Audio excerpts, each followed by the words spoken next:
North Korea, a country where the average person lives on less than $2 every single day. So how does a nation this poor fund a nuclear weapons program worth billions? The answer isn't trade, it isn't oil, and it isn't gold, it's hacking. Because behind the firewalls of the world's banks, crypto exchanges, and government servers lurks one of the most dangerous hacker armies on Earth. This is the story of North Korea's Lazarus Group, the cyber warriors who turned code into cash. In the 1990s, North Korea was collapsing. Famine was killing millions, the economy was in complete ruin. The regime needed money, and it needed it fast. But there was only one thing that the regime knew that they had under control, and that was its population. They had access to countless young, loyal students who could be trained to do whatever they wanted. So, the government began searching. The brightest students were handpicked, tested for intelligence, loyalty, and discipline, and then they disappeared, taken from their families and sent overseas. Some went to China, where they quietly studied at elite universities under fake identities. Others went to Russia, where they learned advanced engineering, mathematics, and computer science. And a select few to Europe, places like Switzerland, where they lived amongst Western students, absorbing everything they could about the outside world. They weren't just learning about computers, they were learning about how the West thinks, how the banks move their money, and how corporations guard their deepest, darkest secrets. Whilst their classmates were dreaming of Silicon Valley jobs, these North Korean students knew that their future was already written. They would return home and they would serve the regime. By the early 2000s, they did, and North Korea had built something new, something they'd never had before, a secret cyber army. They called it the Lazarus Group. In 2014, Lazarus made headlines for the very first time. Sony Pictures Entertainment is reeling from what may be the biggest and most devastating computer hacking in Hollywood's history. Today, the U.S. government pointed the finger of blame directly at North Korea for the devastating cyber attack against Sony Pictures. You see, Sony had just produced a comedy called The Interview, a movie that joked about assassinating Kim Jong-un. But North Korea was not laughing. Hackers infiltrated Sony's servers, slipping past firewalls, stealing passwords, and moving deeper with every single click. And then, in one night, they struck. Entire hard drives were wiped clean. Terabytes of company data gone. Confidential emails were exposed to the public.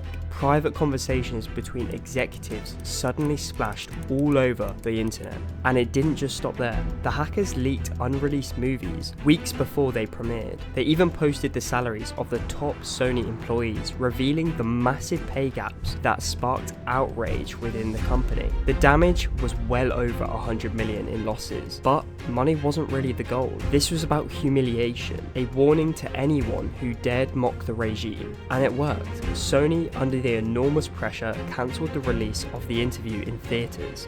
For a moment, a small group of hackers had bent a Hollywood giant to their will, and the world was left stunned. If North Korean hackers could take down Sony, what else were they capable of?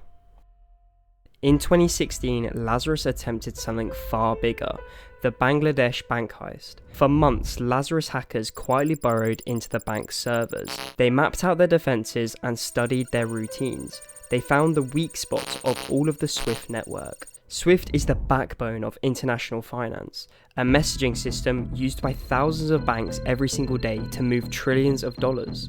It wasn't designed for hackers, it was designed for trust, and Lazarus used that exact thing to exploit it. They gathered information for months, and then one weekend in February, they decided to put their plan into action. 30 different transactions, $1 billion, all set to move out of the Federal Reserve Bank of New York, straight into accounts in Sri Lanka and the Philippines. The timing was perfect.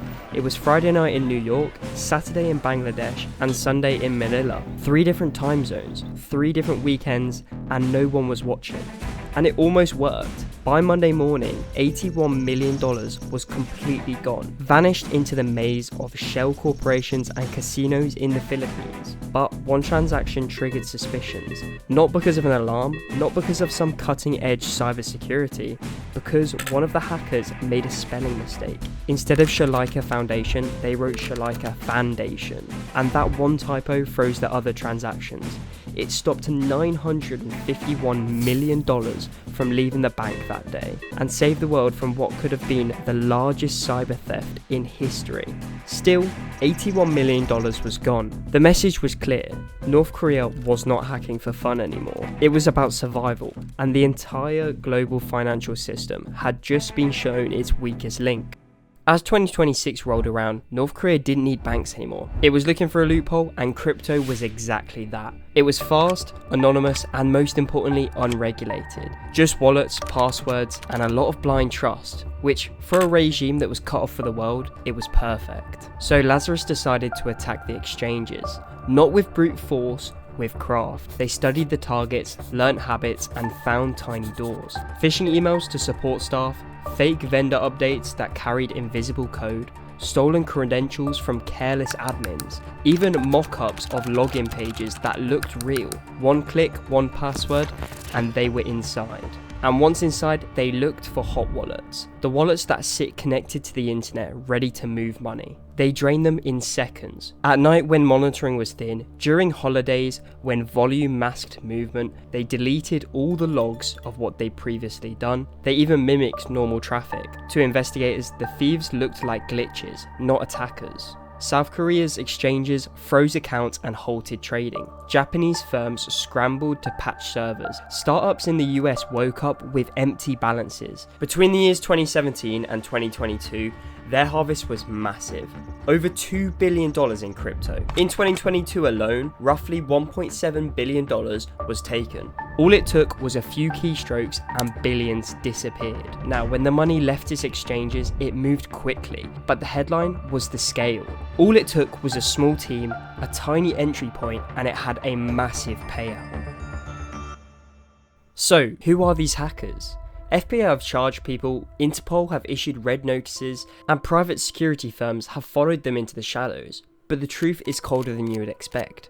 These aren't your common gangsters with guns or cartels with muscle.